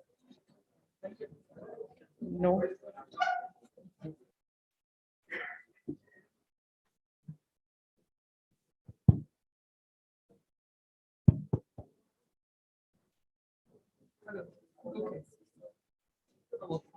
Okay. So I consider it unfortunate that is the situation. Can you hear me? Okay. Okay. So I consider it unfortunate that is the situation. I always say to people, I know that given the high rates of unemployment, that when you get a job, you want to remain. But I always say to people, the most important thing is that you must ensure that your personal values are aligned with the values of the organization that you choose to work in. Because sometimes you may want to make an impact, and all we've been talking about today is about making an impact and making a difference. And you personally may have that desire. But when you find yourself in an organization in which there's a misalignment of the values and there's nothing you can do about that, then perhaps it's time to look elsewhere. But I wouldn't put that as the first thing. I think that for people, when they say morals, I think that in any culture, greetings are acceptable. So perhaps it's to sit with the person and try and understand what the aversion to such things are. I personally do not believe that when you go to a school, you should be forced to practice a certain religion as an example. So sometimes the morality deviates into a practice of a particular religion, where that is not the case.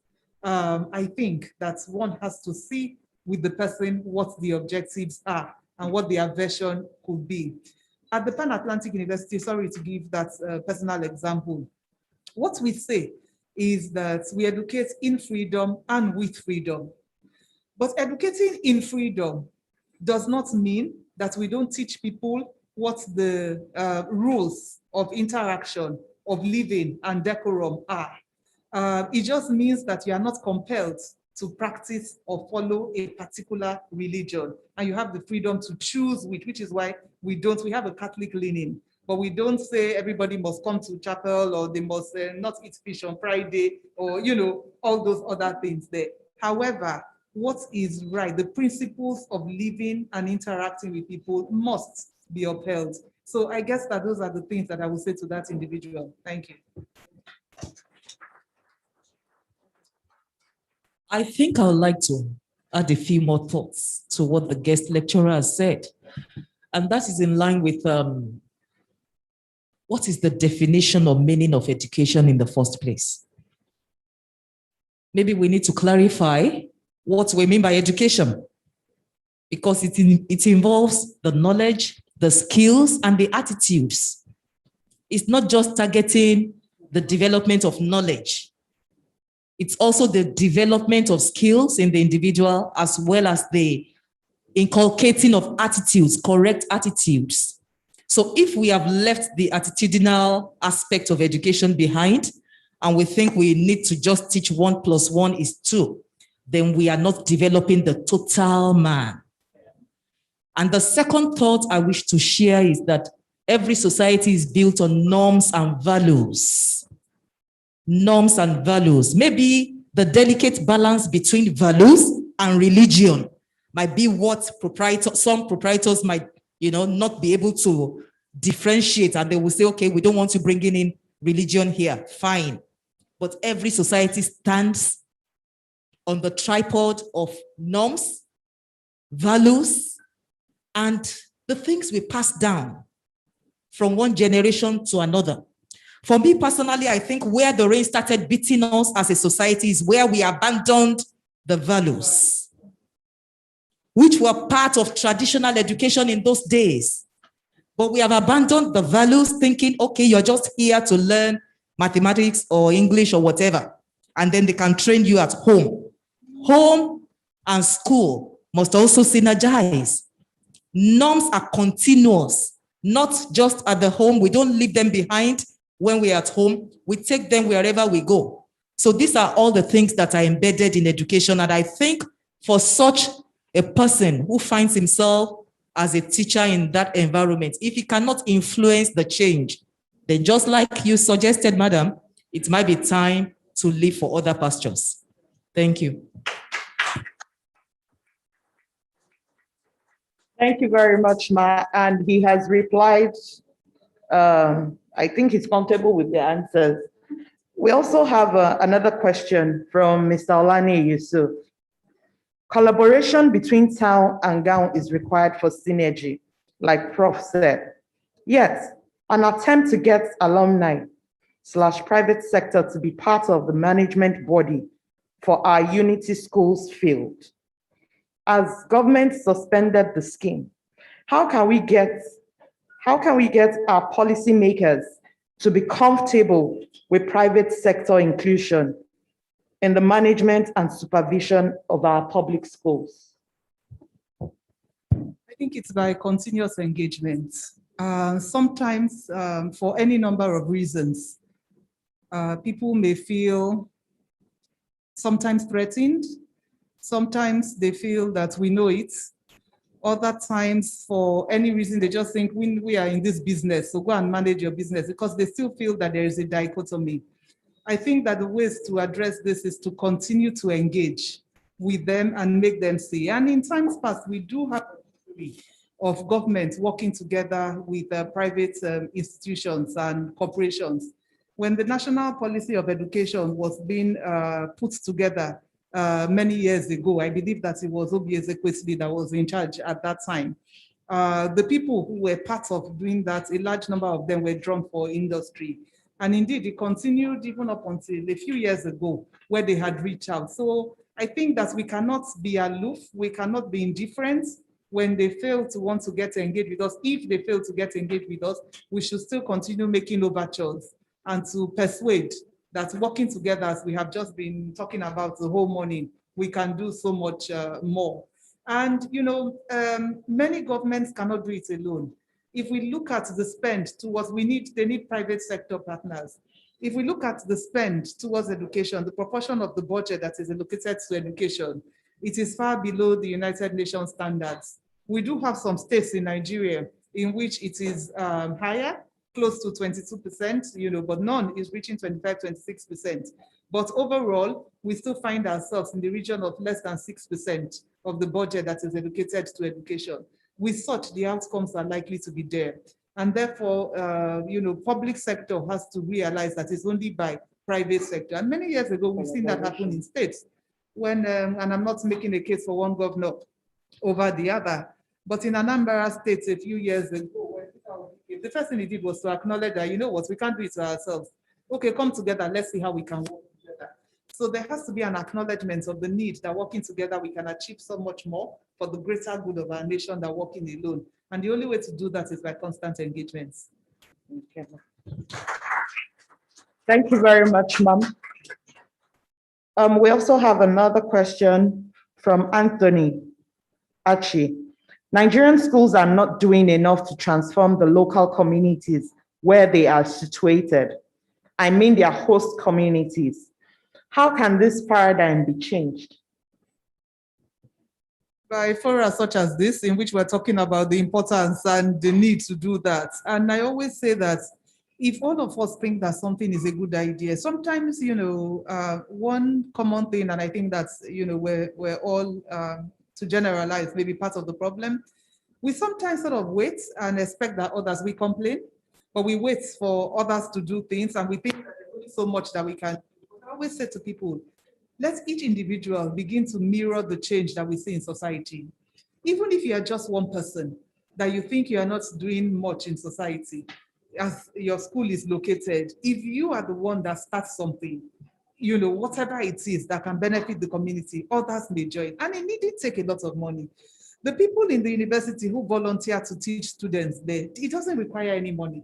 It's to gather them. Sometimes they go there, they sit under a tree. When it's raining, they cannot have those lessons. They cannot, So the change should begin with each of us. Let each of us embrace that call to be part of the solution. And each one try to see what we can do in our respective sphere. That way we can continue to influence those around us. And it's like a concentric circle. You know what, if you drop something, a stone in a pond, there are those ripples that come out there. If we are that stone that starts and we have those ripples, we can start to influence other people to do that. So for Mr. Anthony, begin with yourself, and then others will begin to follow. Thank you. Mrs. We would like contributions from my co-moderator, Mrs. Oluwadamilala.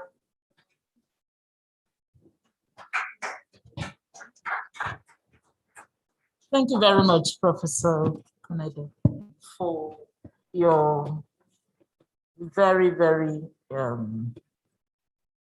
for your lecture that is supposed to make us to think. And I did look, write down a few things about the things you have said. And regarding the question that has been asked, each person, and I like when you said each person, start from where you are. In addition to doing this work as a moderator, I'm the principal of Corona Secondary School, Agbara. And we have instituted something in the school. Each year group has a charity that they adopt, and it is a school-wide program. And we do not believe in get money together, buy Indomie, take a photograph and give to people. As good as those things are, when you talk to people, they don't feel anything about it. It's just one of those things that you do. So we'll go a step further to say, your class as a charity, find out everything you can about that charity. And the example I will give is just before we vacated, there is a charity, I think it's year 7 that run that charity. There is a non-adopting orphanage in Otta. And I didn't know that. I've always known that there is a Jamido Children's Home. It's been a charity in our school for so long. But then we went further to find out everything about it. What kind of a place it is, and what are their needs beyond getting Indomie and give to them. And the need they had for recent need is school bags, just school bags. There are about 78 of them that need school bags. And these year 7 students put their little pocket money together and bought 78 bags. And went and gave them these bags. So in doing this, and I mean, it's something that people in our community we're just like an island in an ocean of need and, you know, a poor community, reaching out to our community, doing a lot of things. So I was very glad when Professor Kennedy mentioned service learning. Students must take part in service learning. And in taking part in service learning, we ask that they do a needs assessment. You want to influence a community, you need to find out what they need. And we have to get academics out of it. So you come back and write, do your needs assessment report, and what next? There's no gainsaying, our children come from, you know, privileged homes. So it's easy to say to mom and dad, I need this amount, but that is not what we do. You don't need this amount. You have to do something first.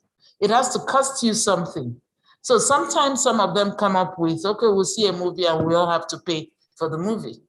Or we want to do a car, you know, wash our cars or do something within the school so that they feel something other than just raise their hands and a check comes. We're hopeful that they will grow up to become people who want to give back to the society. And we've actually seen ex-students who have gone on to start foundations based on this. We do soup kitchens on 27th of May, you know, Children's Day. Soup kitchens around, not that everybody just contributes money. So in our own little communities, you know, it's important that we do something and not just give people clothes we don't need and it doesn't cost us anything. And about, I think universities say that you have you have succeeded. How do they say it in character and learning, Prof? Yes, you have been found worthy in character and learning. So how do you separate character and learning? So that question about greeting, I found that very strange. In character and in learning.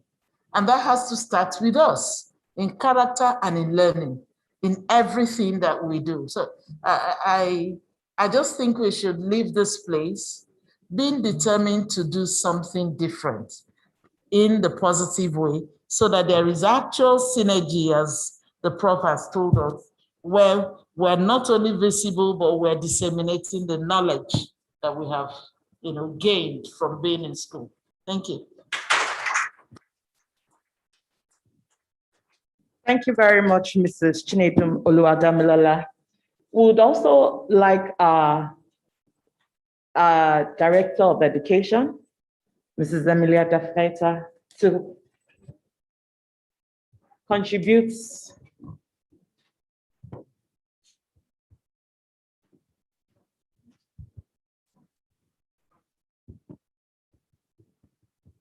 These are new microphones.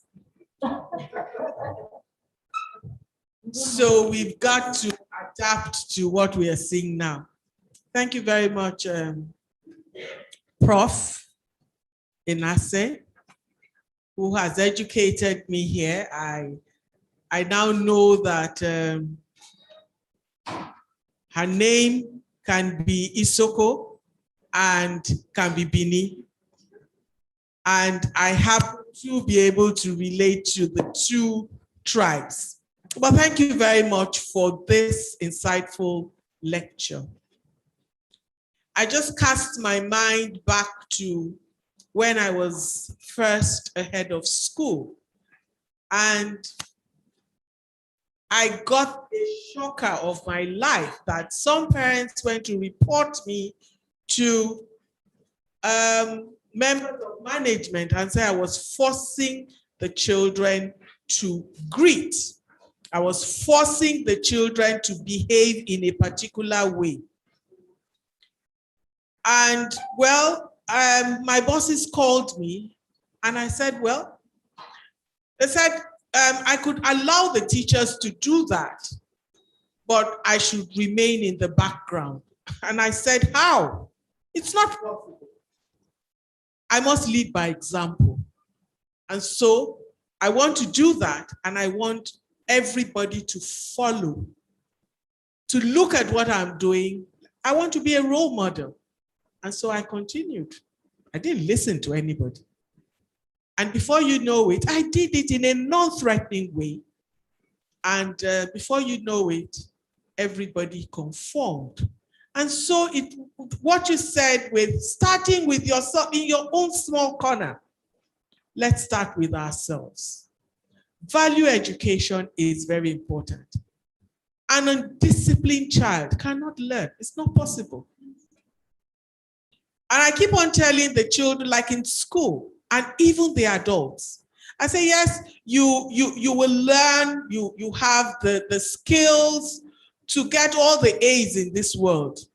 But of course, if you don't have the right attitude, it's rubbish. You can't go anywhere. Your attitude is going to definitely bring you down.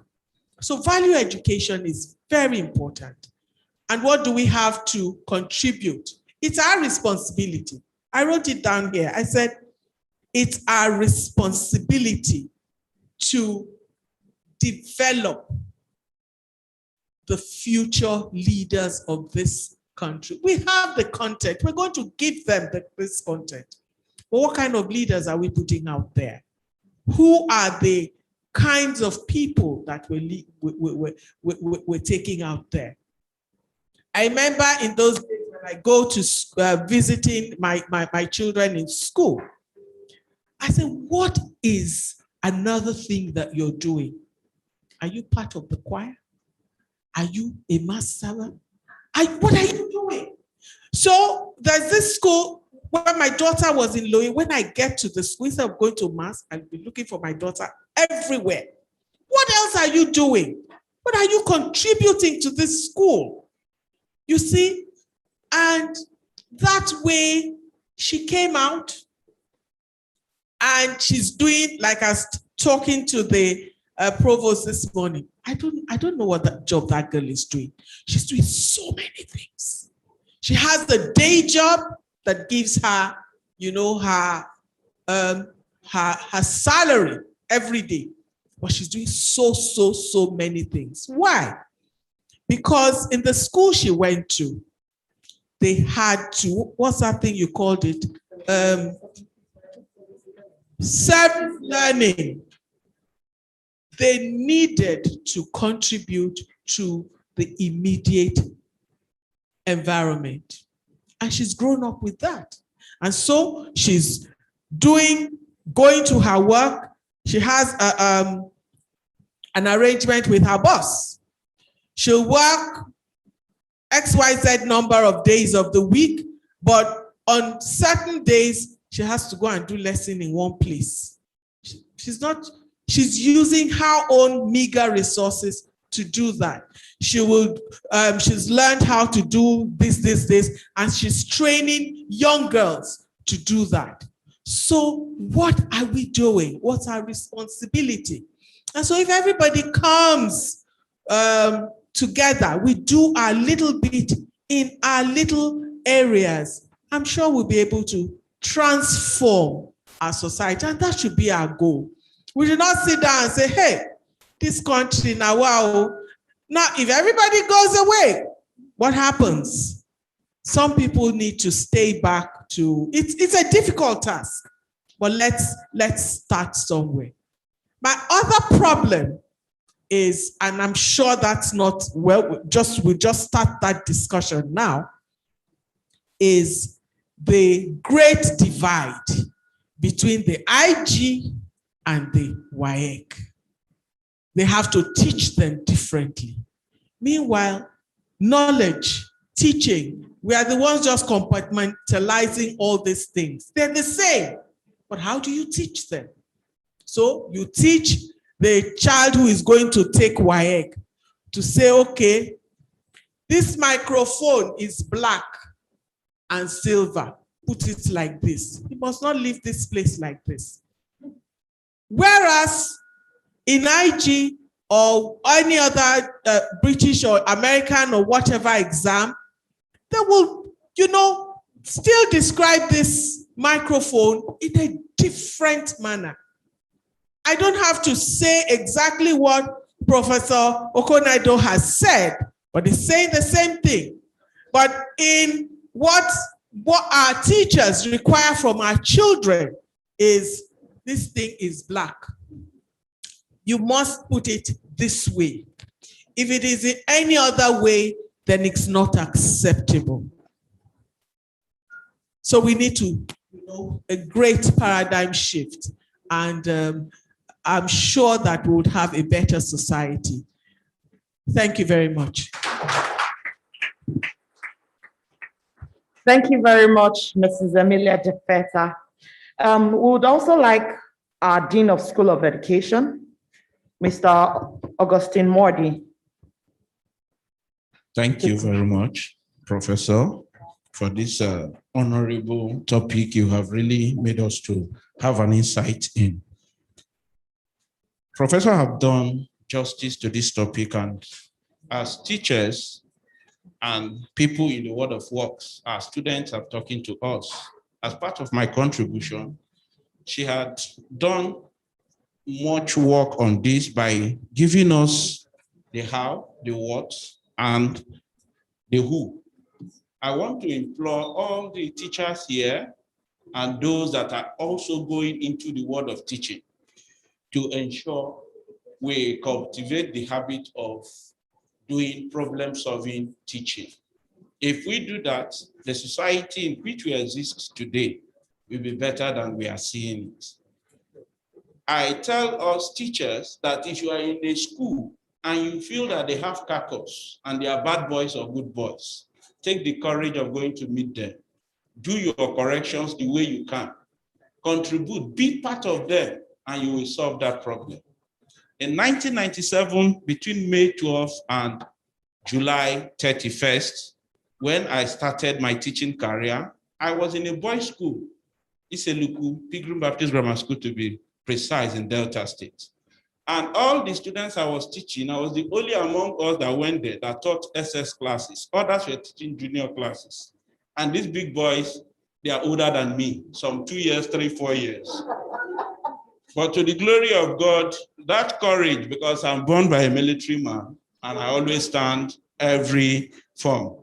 I stood and I called them. First of all, I made them my friends.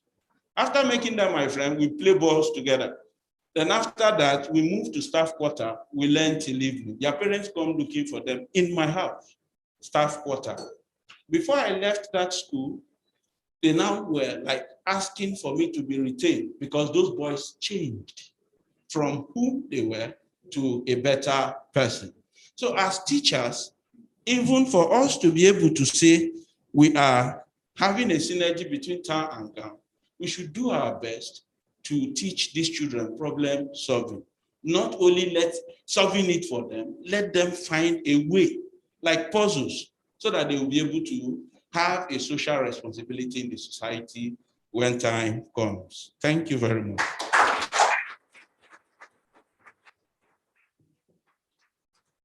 Thank you very much, Mr. Augustine Mordi.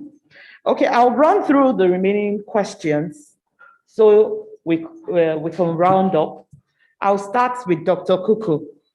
What is the view of the presenter on adoption of foreign curriculum in Nigerian schools? And okay, then Dr. Kasmer, sorry about that. Thank you very much. I guess he has a nickname with the students. According to the Delos reports, the 3 pillars of learning in a modern world are learning to do, learning to be, and learning to live together. Prof captured this scrutiny when she emphasized on the lifelong learning.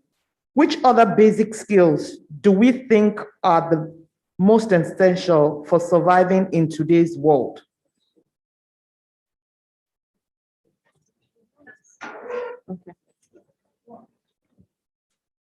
Okay, and then can such skills be learned by the gown and town synergy?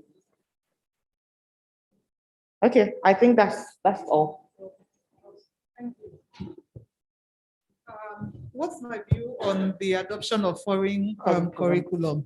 I think that it has its benefits, and but I think that it may not be complete in our context.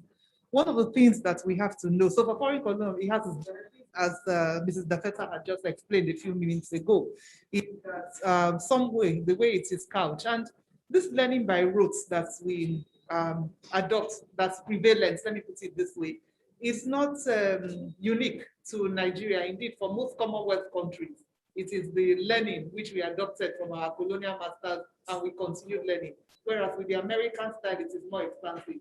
But whereas they have moved away, so with the Cambridge IGCSE exams there, it is more about the application rather than the learning by rote, but then we still do that. So the advantages to that. But I always believe that every learning is contextual, and that the nuances that are prevalent in the environment that we need to educate the people. And I think when the provost was speaking, she did allude to that we learn from tradition, we learn from our cultural norms, we learn from that. If we take only the foreign curriculum and yet we neglect those things, then there's a problem. To have a well-rounded individual, perhaps a combination of both. So whereas you see some schools that say, we do British curriculum, but we infuse with this Nigeria, is that we need to know what our culture, what is, so there are things that are nuanced in the context in which we operate. Having said that, you find that sometimes when people aspire to go overseas for further studies, the requirements, they dictate that you need to have a certain type of qualification. I'm glad that at least in North America, it is still accepted. But then for the British institutions there, it is mainly the IGS, except one is going for A-level. So we need to take that in context. So I don't think it's one or the other, but I think that to have a well-rounded individual, we can, if there's a blend, if it is possible, and if not, infuse that, that's one. For the individual that asked that what other skills to learn, I think I alluded to those in my presentation. I had spoken about the skills that employers are seeking and how we should seek to foster those.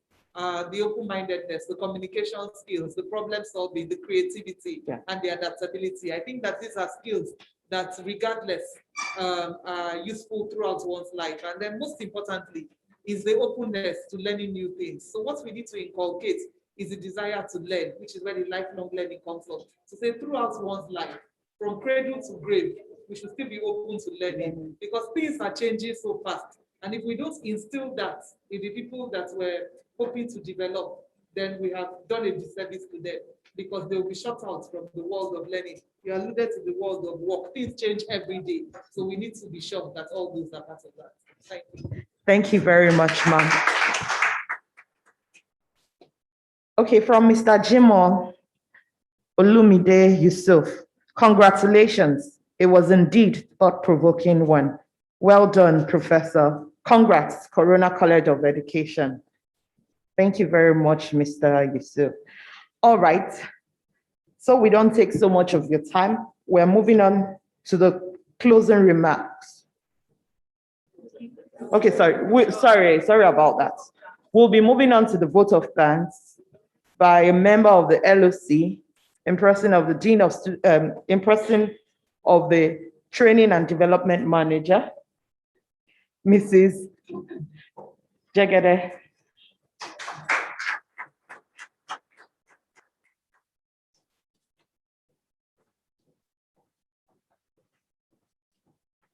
Thank you very much.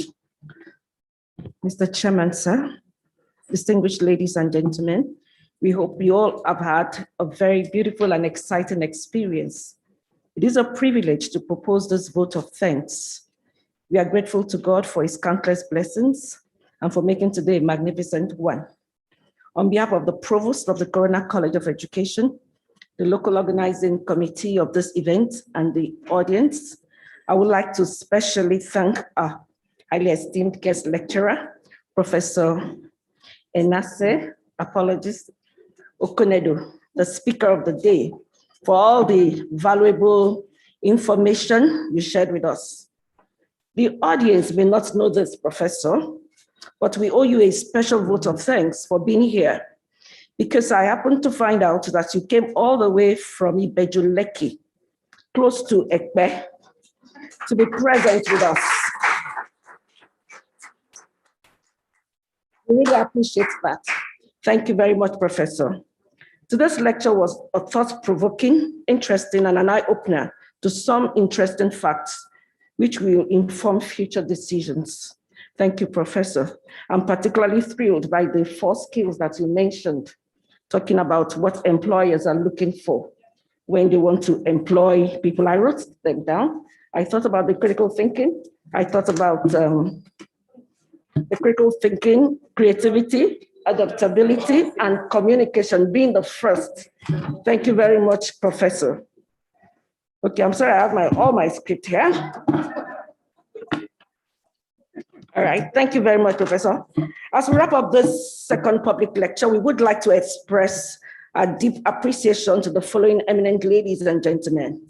The chairman of this occasion, Mr. Ni Yusuf, the chairman of the Governing Council of the Corona College of Education, Mr. Dotun Suleiman, ably represented, the chairman, Corona Schools Trust Council, Honorable Justice Bukola Adebiyi, members of the Board of Trustees, Chief Executive Officer, Mrs. Adeyoyin Adeshino, management of the Corona Schools Trust Council, principal officers of the college, vice chancellors of universities, I believe some of them virtual, provost of sister colleges of education,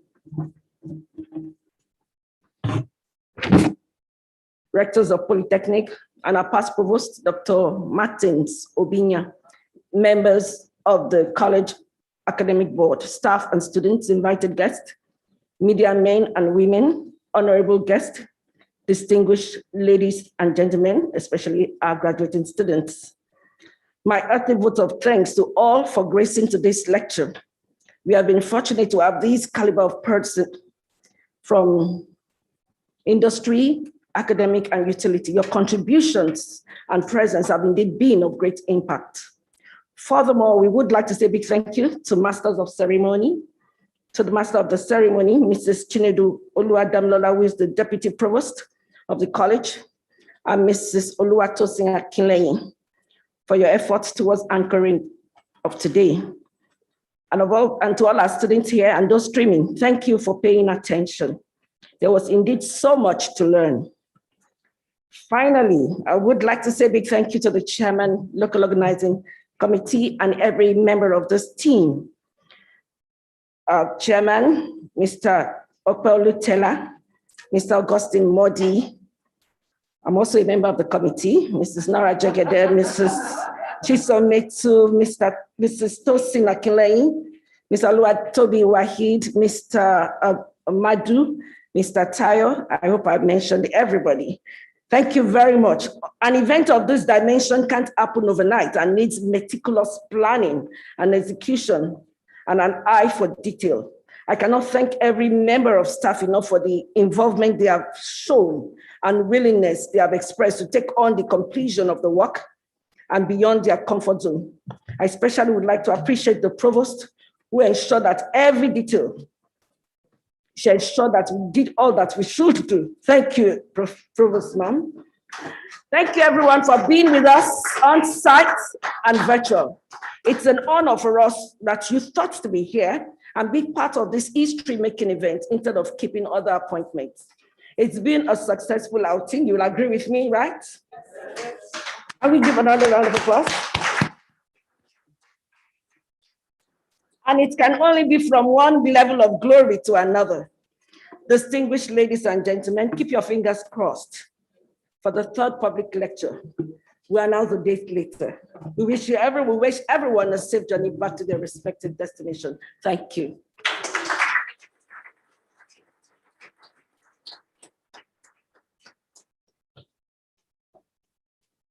Well, thank you very much, Mrs. Nora Jagade. Okay, now we'll be moving to the closing prayers. This will be taken by our Chief Librarian, Mr. Toby Wyatt.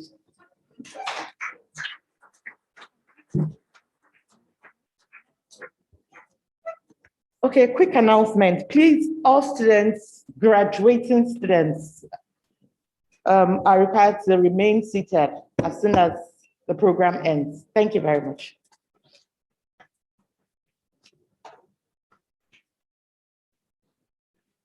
Thank you, Ma. Also, bless your tongue, in the name of Allah, the merciful, the gracious. In His name, all praise belongs to Him.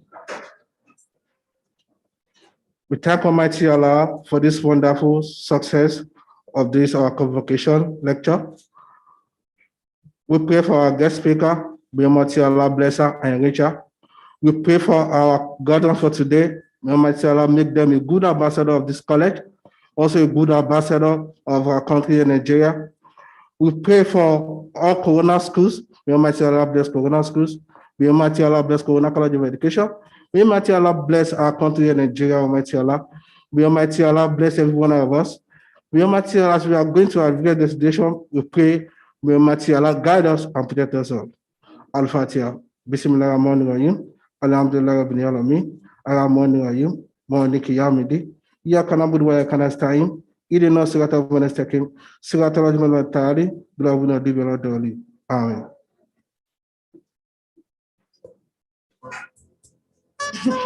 Thank you very much, Mr. White.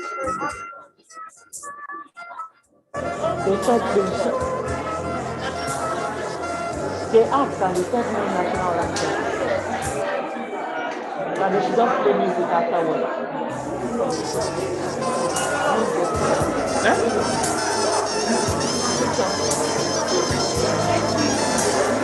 Hello, ma'am. Please hold.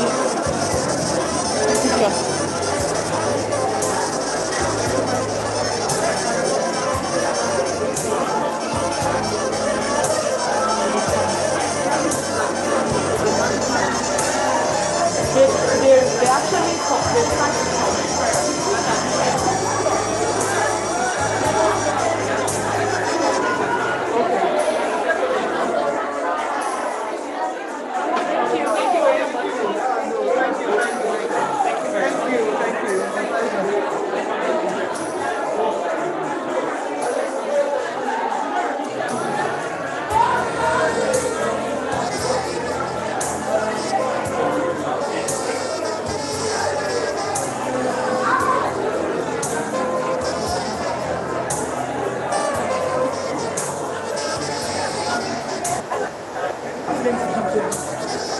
for us,